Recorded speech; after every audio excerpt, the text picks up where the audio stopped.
விசிகவிலிருந்து திரு ரவிக்குமார் இணைப்பில் இருக்கிறார். சார் வணக்கம். வணக்கம் சார், அமைச்சரவையில் மாற்றம் நடைபெற்றிருக்கிறது, உங்களுடைய கருத்துக்கள் என்ன? மாண்புமிகு உதயநிதி ஸ்டாலின் அவர்கள் துணை முதலமைச்சர் பொறுப்பு ஏற்பது மகிழ்ச்சி அளிக்கிறது. அவருக்கு என்னுடைய மனமார்ந்த வாழ்த்துக்களை தெரிவித்துக் கொள்கின்றேன். அவர் திராவிட முன்னேற்ற கழக கூட்டணியினுடைய வெற்றிக்கு கடந்த 3 தேர்தல்களிலும் கடுமையாக பாடுபட்டார். அவருடைய பரப்புரை என்பது அந்த கூட்டணியின் வெற்றியில மிக முக்கியமான பங்கை ஆற்றியது. அது மட்டுமல்லாமல் அவருக்கு அமைச்சர் பொறுப்பு அளிக்கப்பட்ட பிறகு அவர் அந்த துறையை இந்தியாவே கவனிக்கும் துறையாக மாற்றினார். விளையாட்டுத் துறையிலே தமிழ்நாட்டினுடைய இடத்தை மேலே கொண்டு வந்தார். இன்றைக்கு தமிழ்நாடு முழுவதும் விளையாட்டுக்கான கட்டமைப்புகளை உருவாக்குவதில் கவனம் செலுத்தி அதை எல்லோருமே பாராட்டும்படி இன்றைக்கு அவருடைய பணிகள் இருந்தன. எனவே இந்த பொறுப்பு என்பது நிச்சயமாக இந்த அமைச்சரவைக்கு தமிழ்நாட்டுக்கு பயனுள்ளதாகத்தான் இருக்கும். தமிழறிஞர் கலைஞர் அவர்கள் முதலமைச்சராக இருந்தபோது இன்றைய முதலமைச்சருக்கு அப்பொழுது துணை முதலமைச்சர் பொறுப்பை அளித்தார். அந்த பொறுப்பு என்பது அவருடைய ஒரு பணி பகிர்வாக இருந்தது. அதை போலத்தான் இந்த இதுவும் அதிகார பகிர்வு என்பதை விட பணி பகிர்வு என்பதாகத்தான் நான் பார்க்கிறேன். ஏனென்றால் இது இந்த அமைச்சர் என்பதையே ஒரு பதவி அல்ல, அது பொறுப்பு என்றுதான் கலைஞர் அவர்கள் கூறுவார். எனவே இதை ஒரு பணி பகிர்வாக கூடுதல் பொறுப்பாக நான் பார்க்கிறேன். அதை நிச்சயமாக சிறப்பான முறையிலே அவர் நிறைவேற்றுவார் என்று நான் நம்புகிறேன். திரு ரவிக்குமார், அமைச்சரவை மாற்றம் என்பது கட்சிக்குள் குழப்பத்தை விளைவிக்கும் என்று தமிழிசை சவுந்தரராஜன் சொல்லியிருக்காங்க. சோ இந்த கருத்தை நீங்க எப்படி பாக்குறீங்க? அப்படியானால் மத்திய அமைச்சரவை மாற்றப்பட்ட போதெல்லாம் பாரதிய ஜனதா கட்சியில் குழப்பங்கள் ஏற்பட்டதா என்பதை அவர்கள் தெளிவுபடுத்த வேண்டும்.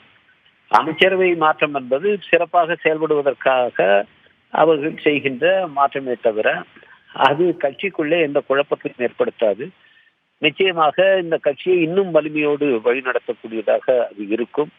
ஏனென்றால் பவள விழா காணுகிற திராவிட முன்னேற்ற கழகம் அடுத்த 100ஆண்டு விழாவையும் இதே போல வலுவோடு கொண்டாட வேண்டும் என்று இன்றைக்கு பவள விழாவில் பேசிய கூட்டணி தலைவர்கள் எல்லாம் வாழ்த்தியிருக்கிறார்கள். அத்தகைய ஒரு தலைமையை வழிநடத்தக்கூடிய ஒருவரை இப்பொழுதே அடையாளம் காண்பது என்பது அந்த கட்சிக்கும் அவசியம். அந்த விதத்திலே உதயநிதி ஸ்டாலின் அவர்களுடைய இந்த பொறுப்பு என்பது நிச்சயமாக அந்த கட்சிக்கும் வலிமையைத்தான் தரும், தமிழ்நாட்டுக்கும் அது இன்னும் நல்ல நன்மைகளை கொண்டு வரும் என்று நான் உறுதியாக நம்புகிறேன்.